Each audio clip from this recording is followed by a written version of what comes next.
Hey, good morning, and welcome back into Morning Moments with Jesus today. I pray that you had a great weekend, that you're rested and ready to go for another productive week. This morning, as we gather for our devotion time, the Lord brings a thought process back to my mind about the body of Christ as a whole and how we're all many different members but part of the same body, but also how important each and every one of us are to that work that God has called us to do. And so in reflecting on that this morning, a thought came back to my spirit of a church sign that I saw many years ago that really influenced my perception on my part in the body of Christ and the work that needs to be done. I'll read first 1 Corinthians chapter 15 and verse number 58.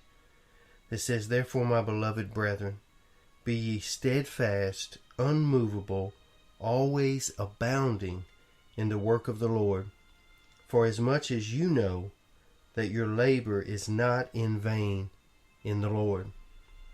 So I read this sign many years ago, and it said, this is what it said on the church sign: "If everyone here were just like me, then what kind of church would this church be?" And as those thoughts echoed through my mind long after I passed that church sign, that dared to ask me such a convicting question, I seemed to be captivated by the Spirit of the Lord, and I had no choice but to honestly answer that before God at that moment. If everyone gave like I give, if everyone attended church services like I attend them, if everyone served the Lord the way I serve Him, then what would the state of the local church be? At the time that I read that sign many years ago, I had to answer honestly that the church would be in a terrible state if it would even exist at all. See, we are led by the enemy to believe that one person doesn't really make a difference, but that's a lie. The health of the body of Christ, it depends greatly on all of us. So I pledged that day to God that my mentality would change, that it would reflect a more earnest desire to be the best team player I could be. So we all fall short of that goal sometimes, but it sure beats sitting on the bench all the time, I can tell you that. So this morning, in this simple little devotion, I want to encourage you to renew your passion for the work of the local church. Renew your passion for serving the Lord, for giving, for attending those things, those church services or whatever that's important that you be there.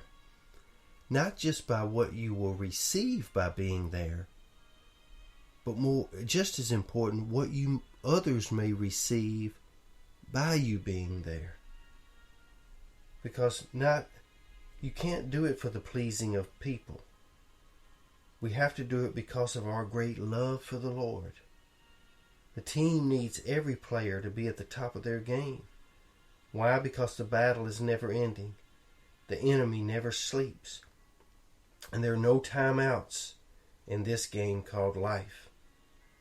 So this morning I ask you, can you be counted on to make God's kingdom become more powerful in your community, in your work, in your home? Challenge yourself today that if no one else will, at least you will. If no one else shows up, at least you'll be there. And may your legacy be one of steadfast faithfulness to the work of the Lord. That is my prayer for you this morning. That is the prayer for all of us. All of us fall short, but that doesn't give us the permission to just sit down on the Lord.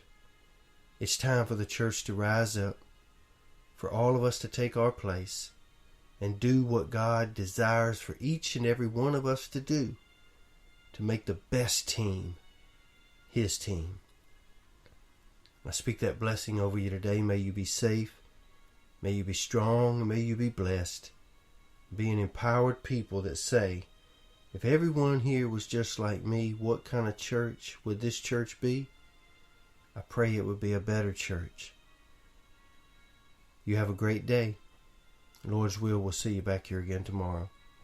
And until then, as always, I sure hope you have a great day.